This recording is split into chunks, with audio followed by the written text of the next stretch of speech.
Welcome back to the Deep Dive. Our job here is to take those stacks of material, the SEC filings, the historical analyses, the reports, and, synthesize them down into the core narrative you need to know. We're here to get you fluent on a massive topic, fast. And today we are tackling a telecommunications titan whose history is just marked by this extraordinary volatility, Charter Communications. Right. Most people know them as Spectrum, and if you live in the United States, your life is, well, it's almost certainly touched by their network in some way. We have sources tracking Charter's journey from, a tiny county system to an S&P 500 powerhouse.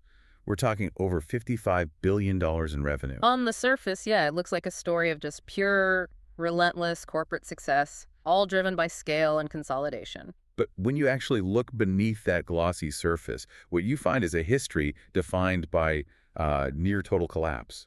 A dramatic $8 billion bankruptcy, immense regulatory friction, and, some staggering legal liabilities. We're talking a recent $1.1 billion punitive damage verdict. It is a roller coaster of a corporate journey. So our mission today is to track this 3-decade growth path. We're going to follow them from their small Michigan origins through that debt-fueled acquisition frenzy of the dot-com era, their brush with financial death in 2009, and the strategic resurrection that was led by a telecom legend. We'll focus on the defining moments, the Time Warner Cable saga, for instance. Oh, yeah. And that strategic fight with Disney that's, fundamentally changed cable TV. And we have to get into the critical legal fault lines of a company that is also a critical infrastructure provider. Exactly. Charter, headquartered in Stamford, Connecticut, is currently the largest cable operator in the U.S. by subscribers. And the numbers are huge. We're talking over 32 million customers across 41 states. Their products range from high-speed broadband and cable television to, digital telephone and home security. Understanding Charter is really understanding the modern American oligopoly. Okay, so let's unpack how they reached this level of dominance. Yeah. Let's begin at the true origin point, way back in the 1980s. This company wasn't created overnight as a giant. It was a slow build. A very slow build initially. It started in 1980 as Charter Communications CATV Systems in Berry County, Michigan, founded by a Charles H. Leonard. Right, and it was classic cable television, local utility business serving a really specific county footprint. But the corporate entity that would later drive the consolidation strategy, that emerged much later. Okay, when was that? In 1993. That's when Charter Communications, Inc. was formally incorporated in St. Louis, Missouri, and it was founded by 3 former CENTCOM cable television executives: Barry Babcock, Gerald Kent, and Howard Wood. So these were seasoned telecom players. They knew the game. Oh, yeah. They understood the value of consolidation and scale from the get-go. And the scale game changed dramatically in 1998 with one pivotal figure, Microsoft co-founder Paul Allen. That's the moment. Allen bought a controlling interest, and he injected not just capital, but, immense tech world credibility into what was, at the end of the day, a traditional utility business. That's the critical financial shift then. Absolutely. Allen's involvement meant Charter immediately had access to capital markets and, frankly, a massive risk appetite that few other regional cable operators could even dream of matching. And they put that money to work right away. The very same year, 1998, they made their first billion-dollar splash. They acquired the Dallas-based Marcus Cable for $2.8 billion. And that one acquisition pushed Charter over the million customer mark. That was the first major milestone, right? A signal they were ready for the national stage. It was. And that Paul Allen money immediately fueled an acquisition frenzy. So in November 1999, Charter went public, listing on NASDAQ with a customer base that had already swelled to 3.9 million. So they went public right at the peak of the dot-com boom. The perfect time. It encouraged these highly leveraged, high-growth strategies. And when we talk about frenzy, we aren't talking about slow, careful purchases. The source material shows a true acquisition tsunami. Oh, it was a tsunami. In 1999 alone, Charter completed more than 10 major acquisitions. In 1 year.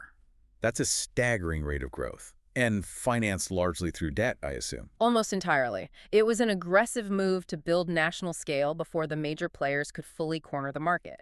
For instance, they snatched up 400,000 intermedia partner subscribers, which solidified their footprint across the Southeast. And they were buying up smaller players, too. Right. They also bought Greater Media, Inc., adding 173,000 customers in central Massachusetts, and Avalon Cable TV. They were literally stitching together vast swaths of territory. And the biggest grab of that period was Falcon Cable TV of Los Angeles. It had brought in about 1 million subscribers scattered across 27 states. That just sounds like a huge logistical undertaking. It was. And this leads us to a really important, though maybe less flashy, strategic move: geographic clustering. Okay, so what does that mean? They realized having subscribers scattered across 27 states was just inefficient. Exactly. So starting in the late 90s and into the early 2000s, they began systematically swapping customers with other systems, most notably AT&T Corporation. Why bother swapping customers? I mean, isn't bigger always better? Not always in telecom. By clustering systems geographically, say, trading a scattered Utah subscriber for one next door in Massachusetts, they dramatically improved their operational density. So dense markets mean lower costs. Lower cost per customer for everything. Maintenance, upgrades, local advertising insertion. They were refining their footprint, all while the debt just kept piling up. But the debt, I mean, it eventually became unsustainable, right? Yeah. The explosive, capital-intensive expansion couldn't outrun the financial reality. And that's when the chickens started coming home to roost. By 2008, the stock failed to meet NASDAQ standards. That was the flashing red warning sign. That failure signaled the inevitable debt crisis. By February 2009, Charter announced plans to file for Chapter 11 bankruptcy. And this wasn't some small regional failure. This was one of the largest bankruptcies of the entire Great Recession era. Let's drill down into the sheer scale of the financial maneuver they attempted. They entered a prearranged bankruptcy in March 2009. What does prearranged actually mean in this context? So prearranged means the company negotiates the terms of the reorganization, primarily with its senior creditors, before they even file the paperwork. So it avoids a messy court fight. Exactly. A long, drawn-out fight can just destroy the operational value of the company.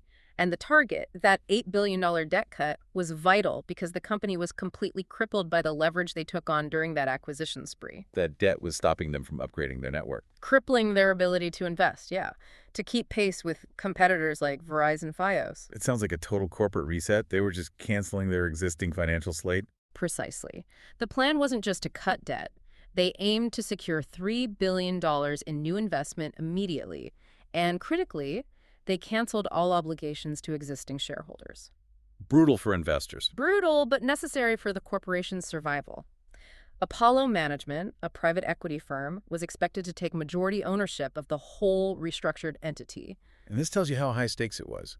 Even though it was prearranged, Charter emerged from bankruptcy on November 30, 2009, despite creditor objections. Yes, some creditors who, felt they weren't getting enough value did fight the plan, but the court upheld the necessity of the reorganization. The key takeaway is that the bankruptcy successfully extinguished the old stock, slashed the debt load, and allowed Charter to be relisted on NASDAQ as CHTR by September 2010. So they survived, but with a completely clean slate and a new ownership structure. A clean slate. A change in ownership often heralds a change in management, and this was no exception. Paul Allen, the man who funded the early boom and the bust, he stepped down in 2011. Right, and the real operational pivot came in 2012.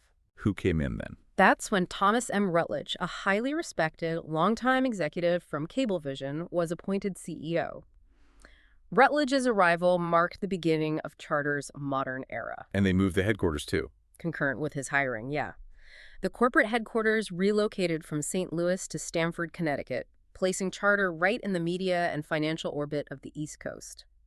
Rutledge was tasked with pivoting the company from survival mode back to aggressive growth. That brings us to 2013, which you noted earlier was the most critical turning point before the mega mergers, specifically because of the players involved. Exactly. Before we get to the legendary John Malone, Charter made an important geographic acquisition that year. Right. They were strengthening their regional clusters again. They acquired the former Bresnan Communications Systems, which was rebranded as Optimum West from Cablevision. And what did that get them?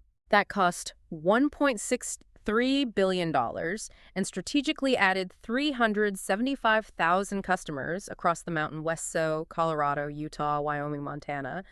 This was a textbook move to consolidate adjacent high-growth areas. And immediately after that, the industry titan arrived. John C. Malone, He's often called the cable cowboy, famous for his career building TCI. The Malone factor cannot be overstated. Liberty Media, Malone's vehicle, acquired a massive 27.3% ownership stake in Charter. And with that, Liberty Media instantly became Charter's largest single shareholder. It's not just the money. Malone's reputation is built on leveraging strategic debt, acquiring cable systems at scale, and maximizing operational efficiency, often through, deeply unpopular cost cutting.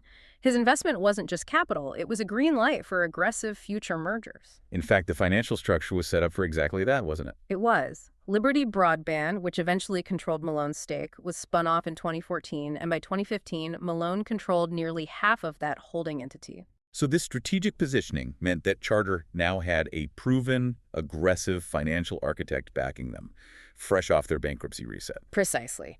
Chapter 11 had cleared the debt, Rutledge provided the operational expertise, and Malone provided the strategic vision and, crucially, the long-term capital to start hunting for the industry's biggest prey. So the Time Warner Cable acquisition simply wouldn't have been possible without this 2013 investment. Not a chance. And that sets the stage perfectly for the Time Warner Cable saga. This wasn't just a business deal. This was, high corporate drama. It absolutely was. Charter went after TWC in January 2014 with a hostile public $37.4 billion offer. It was valued at about $132 a share. And TWC, a massive publicly traded company itself, just immediately rejected the bid. They did. Then TWC threw a curveball. They almost immediately accepted a higher offer from Comcast, $158 a share. So it looked like Charter had lost the prize to an even bigger rival. And that's where the regulators stepped in. The proposed Comcast-TWC merger would have created a single entity so dominant that, it would have faced insurmountable regulatory hurdles in the U.S. government. Just too big to get approved. Way too big. Anticipating massive difficulties with the Department of Justice and the FCC over market concentration, Comcast withdrew its offer in April 2015. That withdrawal created the vacuum Charter needed. It did. Within weeks, they swooped back in, announcing a definitive agreement to merge with Time Warner Cable in a staggering $78.7 billion deal. And in a classic move of maximum consolidation, they didn't stop there. Not at all. Simultaneously, Charter continued with the acquisition of Bright House Networks for another $10.4 billion. Combining TWC, Bright House, and the existing Charter network instantly reshaped the entire U.S. telecom map. The deal was finalized in May 2016. First order of business: get rid of the Time Warner Cable brand? A brand that many customers associated with, let's say, frustrating service. This combined entity immediately became the third largest paid television service in the country and a true broadband superpower. And this was the culmination of Malone's strategy. It was. Liberty Broadband committed a further $5 billion investment just to facilitate the deal, locking in their position as a central guiding force in the new, vastly expanded Charter. Now, when you complete an $80 billion merger, the regulators demand concessions. The approval by the DOJ and the FCC in April 2016 came with extremely strict, non-negotiable conditions. And these conditions are maybe the single most important policy outcome for consumers from this whole saga. Regulators realized that allowing such massive consolidation required serious checks on monopolistic behavior. Okay, so let's start with the one that impacts millions of broadband users: data caps. Charter was explicitly forbidden from implementing usage-based billing. Why was this so important? Because the industry had been testing the waters on data caps for years. In fact, one of Charter's predecessors, Time Warner Cable, had experimented with metering broadband usage. The FCC was terrified that once the merged entity gained massive scale, it would just impose caps everywhere. Which would stifle innovation from streaming services. Stifle innovation and penalize heavy users. This ban lasted for 7 years and protected millions of consumers from paying extra fees or, facing slowdowns once they hit some arbitrary data threshold. That was a huge win for consumers. What was the second major caveat? This one targeted the emerging streaming market. It prohibited Charter from using its dominant market position to harm online video companies. Specifically, it banned Charter from charging companies for interconnections. Which is basically paying Charter to ensure their data traffic can flow smoothly over the network to the customer. You got it. This was vital in the whole net neutrality debate, ensuring that emerging video platforms like Hulu or Netflix didn't have to pay a toll just to reach Charter's massive customer base. And the third major condition was an expansion mandate. Charter was required to expand services to 2 million new households that weren't being served. That was the commitment to increase market access. However, that mandate shifted dramatically in 2017 under new FCC leadership. How so? Well, the original plan mandated competition requiring 1 million of those new households to be in areas already served by a competitor. The modified mandate dropped that competition requirement completely. So it shifted the focus. It shifted the focus entirely to areas not currently served by any broadband provider. So instead of encouraging Charter to go head-to-head with Verizon or Comcast, the government essentially directed them toward rural access, which could potentially minimize competitive friction in already dense markets. That's the interpretation critics made. It ensured expansion, sure, but it removed the regulatory pressure to aggressively compete in established markets. And it was this expansion mandate that immediately led to friction, especially in New York State. Right, the New York Public Service Commission, the NYPSC, was not shy about its anger. They had specific expansion requirements. I think it was 145,000 residential units in 4 years. And by June 2018, the NYPSC slapped Charter with a $2 million fine claiming fraudulent reporting. What was the accusation? The accusation was serious, that Charter was intentionally obscuring its performance and counting at least 14,000 addresses that were already served as new deployments just to hit their targets. The NYPSC had a long history of suspicion regarding TWC's prior performance, and Charter basically inherited that intense regulatory scrutiny. And the state then moved to the nuclear option in July 2018, which must have sent shockwaves through the industry. It did. The NYPSC voted to retroactively reverse its approval of the 2016 TWC acquisition in the state. This wasn't just a threat of a fine. This was threatening to revoke all of Charter's New York franchises. Which would affect 2 million customers. 2 million customers. The political and financial risk was existential for Charter in that market. How close did they actually come to losing New York? Very close. CEO Tom Rutledge immediately threatened protracted legal action, which led to months of high-stakes negotiations and temporary extensions.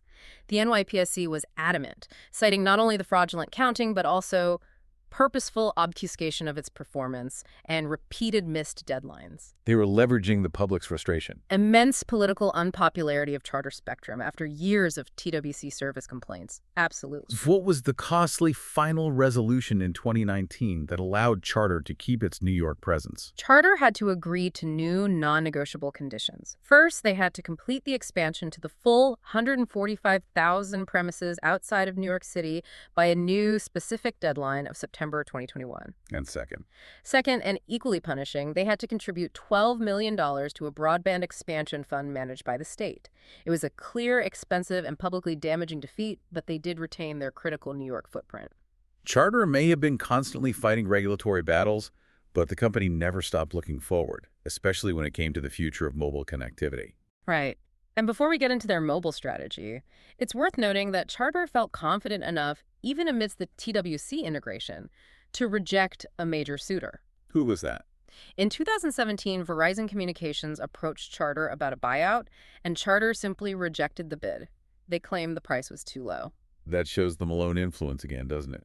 They were just gone through the massive effort of the TWC merger, and they weren't about to cash out cheaply. Absolutely. Liberty Media's position made it clear. Charter was a consolidation engine, not a sale target.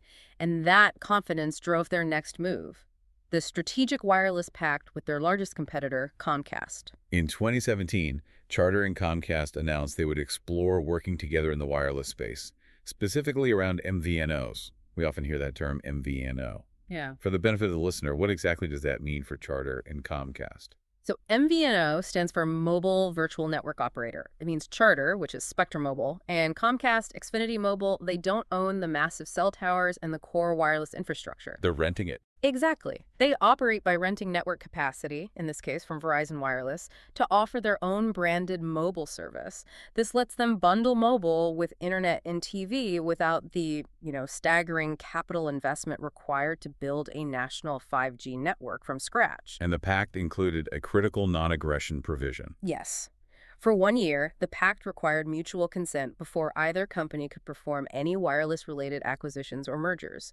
This was a coordinated defense strategy, Pooling their resources. pooling their scale and their data to figure out the best way to leverage their MVNO status to compete effectively against mobile giants like Verizon and AT&T. They understood their future growth lay in bundling, and they needed a unified approach. That need for flexibility leads us directly to the massive public spectacle of the 2023 Disney carriage dispute. This was far more than a typical pricing fight, wasn't it? Oh, that's the perfect way to frame it. This was Charter trying to force the entire industry to adapt to the reality of cord cutting. And the dispute exploded on August 31st, 2023. ESPN, ABC, all the sister Disney channels went dark on Charter Spectrum systems. And millions of customers were furious. They were missing major sporting events like college football openers and the U.S. Open. I remember that. So what was Charter's core demand that Disney was resisting so strongly? Charter argued that the legacy cable bundle was just prohibitively expensive for most consumers because of expensive must-have content like ESPN. They claimed they were losing video customers because the traditional distribution model required every single customer to pay for sports, whether they watch them or not. So they needed to be able to offer cheaper non-sports packages. Exactly. They marketed it as Spectrum Select Signature. They needed that ability without incurring massive penalties from Disney. So they were essentially demanding the right to unbundle the cable package, anticipating that ESPN would eventually move fully to streaming anyway. They were trying to manage the transition from a dying model. Precisely. They were forcing Disney to either accept the reality of unbundling or risk losing 32 million customers overnight. It was a strategic, very high-stakes gamble on Charter's part. And Disney capitulated after just 11 days. The dispute ended on September 11th. What did Charter win and what did they end up losing? Charter won significant strategic flexibility. Disney agreed to two key things. First, they bundled their streaming services, offering ESPN Plus and Disney Plus direct to Spectrum TV customers. That acknowledges the streaming transition. And the second thing. Second, and most critical to Charter's business model, Disney permitted them to offer the lower-priced, sports-free packages like Spectrum Select Signature. But the agreement came at a content cost. It did, yeah. As part of the settlement, several lower-priority Disney networks were permanently dropped from Charter's lineup. We're talking Disney Junior, FXM, FXX, and Nat Geo Wild. So the calculus for Charter was clear. It was. Dropping those specialty networks was a small price to pay for the ability to fundamentally restructure their video platform and offer a more compelling, cheaper, basic service to retain customers. Let's pivot now to Charter's structure and future plans. This is all dominated, of course, by the Spectrum brand, which was adopted for residential services back in 2013 during the network's upgrade to all digital. And the network itself is a hybrid model. It's predominantly coaxial cable, which is the historical backbone, but it's increasingly supplemented by newer fiber optic delivery systems. Which is essential for offering the gigabit speeds you need to compete. That's essential to compete with the telcos, yeah. Their business diversification is also key. They aren't just selling residential TV and internet. Not at all. Spectrum Enterprise targets the high-value, large enterprise and mid-market companies. They're providing complex solutions like managed IT and unified communications. And then there's Spectrum Business. Right, which handles the standard internet, phone, and TV packages for smaller operations. And you can't forget Spectrum Reach, their local advertising insertion arm. It operates in 91 media markets and provides crucial, high-margin ad revenue. And their collaboration with Comcast didn't end with the MVNO pact. In 2022, they formalized a joint venture in the streaming device space. This was a strategic move to take on the likes of Roku and Amazon Fire TV. Charter and Comcast announced a 50-50 venture where Comcast licensed its technology, specifically its Flex platform, X-Class TVs, and the Xumo streaming service to the partnership. So the goal is to control the hardware interface in the customer's home. Exactly, to ensure Charter and Spectrum maintain control over the gateway to all streaming content. This theme of consolidation and strategic control extends right up to the present day. We have major proposed mergers slated for 2024 and 2025 that will dramatically reorganize Charter's ownership structure. The first is the acquisition of Liberty Broadband, announced in November 2024. And you have to remember, Liberty Broadband is the vehicle John Malone used to become Charter's largest strategic investor. Right. So Charter intends to acquire Liberty in an all-stock deal. What's the strategic benefit of acquiring your largest shareholder? It seems kind of counterintuitive. Well, it simplifies the ownership structure and it gives Charter more direct control over its own destiny and capital allocation without the influence of an external holding company, even a friendly one like Liberty. I see. And there are some conditions. As part of the deal, Liberty is spinning off its subsidiary GCI Communication Corp, which provides services in Alaska to clear the regulatory path. And then the even more massive proposed merger with one of their major rivals, Cox Communications, announced in May 2025. This is a colossal deal that is still moving through approvals. The resulting entity is planning to keep the Cox Communications name for the corporate structure, but the combined consumer-facing services will all adopt the highly recognizable Spectrum brand. That raises the question of capital and control. What does the ownership structure look like after Cox contributes its assets? So Cox Enterprises will contribute its residential cable business into Charter Holdings. In return, Cox Enterprises will acquire a 23% ownership stake in the combined company. And critically, Cox Enterprises is slated to replace Liberty Media as the primary source of long-term capital provision for the newly formed entity.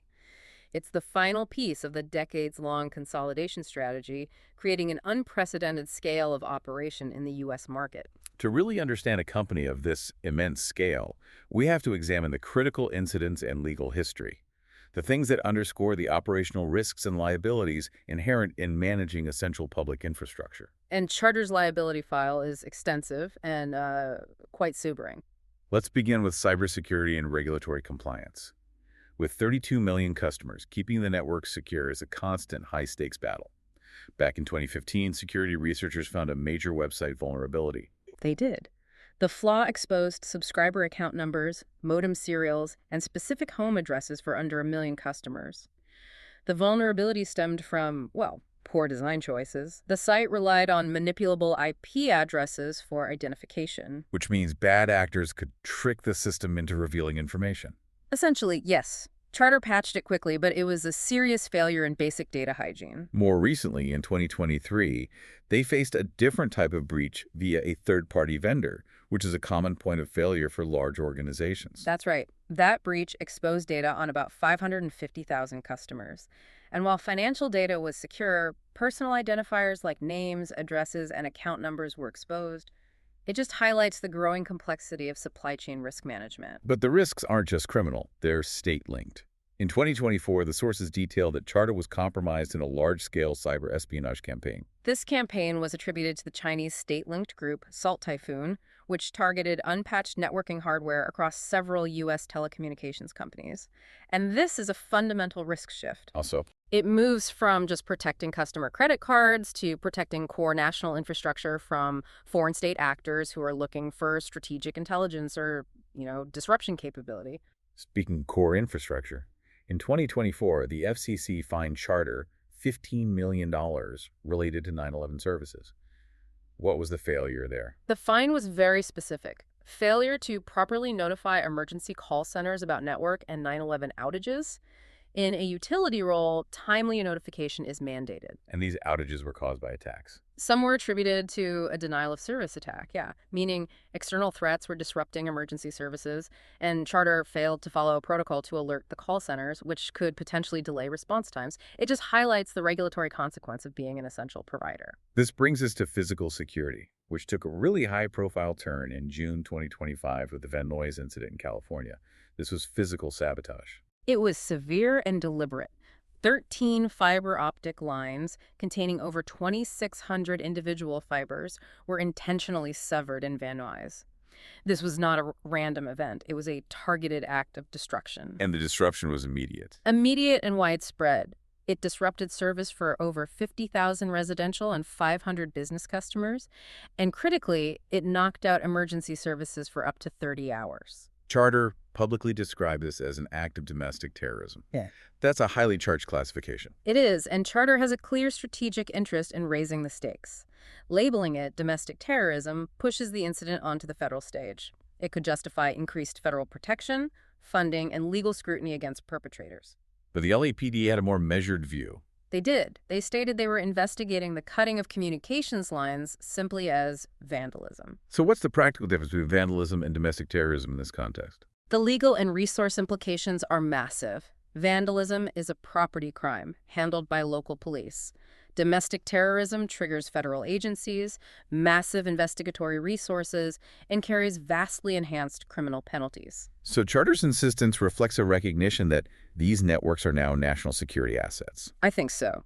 Treating these attacks as mere property damage is just inadequate given the disruption to 9/11 services, hospitals, and commerce. And we know this wasn't an isolated event. Charter was reporting similar trends in the Midwest. Yes. They reported a more than 200% year-over-year increase in felony vandalism against its fiber network in Missouri, also leading the company to label these incidents as acts of domestic terrorism. It signals a growing systemic security problem that transcends simple theft or accidental damage. Let's turn now to the history of financial and consumer misconduct, starting with a serious case of financial reporting fraud early in the company's life. Back in the dot-com era, that relentless pressure to grow led to executive misconduct. A DOJ investigation in 2002 centered on 4 former executives who were indicted in 2005. And what were they accused of? Of inflating cable subscriber numbers to artificially boost the company's financial figures. They were trying to make the company look healthier and more valuable than it really was. And what was the financial consequence of that misconduct? Charter settled a resulting class action lawsuit for $144 million in 2004. It was a clear sign that the hyper-aggressive growth culture of the late 90s came with a cost of executive ethical failures. Moving into consumer protection, we see a pattern of settlements related to unfair practices. First, the modem blocking issue between 2012 and 2014. Right, this focused on customer choice and equipment fees. Charter was found to be blocking customers from using modems they had purchased themselves. They were forcing users to rent Charter's equipment, which generated additional revenue. So the FCC stepped in. They did, levying a $640,000 fine in 2016. Crucially, Charter was required to simplify its testing protocol to allow customers to use any compliant DIO-CSIS 3.0 modem, the technical standard for the equipment. This allowed customers to finally avoid those monthly rental fees. The second major consumer issue centered on the integrity of their service claims following the TWC merger. That was the New York Attorney General's lawsuit filed in 2017. The core allegation was simple. Charter failed to provide the high internet speeds they advertised, a problem they inherited from the Time Warner cable network. Regulators argued that Charter was charging premium rates for speeds the network couldn't actually deliver, especially during peak hours. And the resulting settlement was massive, signaling that state regulators were serious about holding Charter accountable. It was a substantial $174.2 million settlement. That included direct relief to affected subscribers, $75 refunds, along with complimentary services like 3 months of HBO or Showtime. A costly validation of consumer complaints. It was a validation of the gap between advertising promises and network reality. But the most staggering liability, the one that really defines the corporate safety failures of this massive utility, was the 2022 Dallas County punitive damage verdict. This case is required reading for anyone studying corporate liability. An 83-year-old customer, Betty Thomas, was robbed and murdered in her home by a Spectrum technician. The jury ruled that Charter was liable. And the damages were astronomical. They ordered Charter to pay a massive $7 billion in punitive damages, a number that was later reduced by a judge, though still staggeringly high, to $1.147 billion.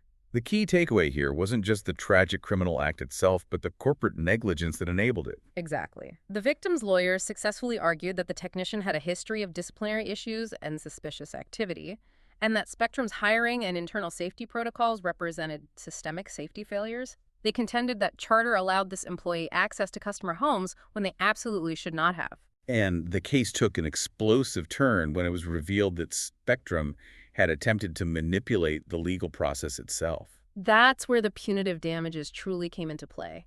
The lawyers discovered that Spectrum had forged documents in an attempt to force the case into binding arbitration. To keep it out of a public courtroom. To prevent the case from ever being heard by a public jury. The judge cited this evidence of attempted fraud and cover-up as a substantial basis for upholding the massive, albeit reduced, punitive damage award. It was a damning indictment of internal governance and accountability at the highest level. What an incredible journey through a corporate history marked by extremes. We've seen Charter Communications experience explosive, debt-fueled growth, leading inevitably to that $8 billion debt cut of the 2009 Chapter 11 bankruptcy. And we tracked the strategic resurrection engineered by John C. Malone, which culminated in the massive transformational Time Warner Cable acquisition. That TWC deal placed Charter under permanent regulatory scrutiny, forcing critical consumer protections like the long-term ban on data caps and the difficult mandated network expansion, which led to fierce battles with state regulators in New York. They are now an entity that operates under immense public and government pressure. Yet, despite the liabilities, this company continues to consolidate power. We see it with the proposed merger with Liberty Broadband and the even larger pending merger with Cox Communications. They're positioning themselves to dominate the next generation of broadband and mobile services. And this consolidation occurs simultaneously with confronting profound external and internal threats.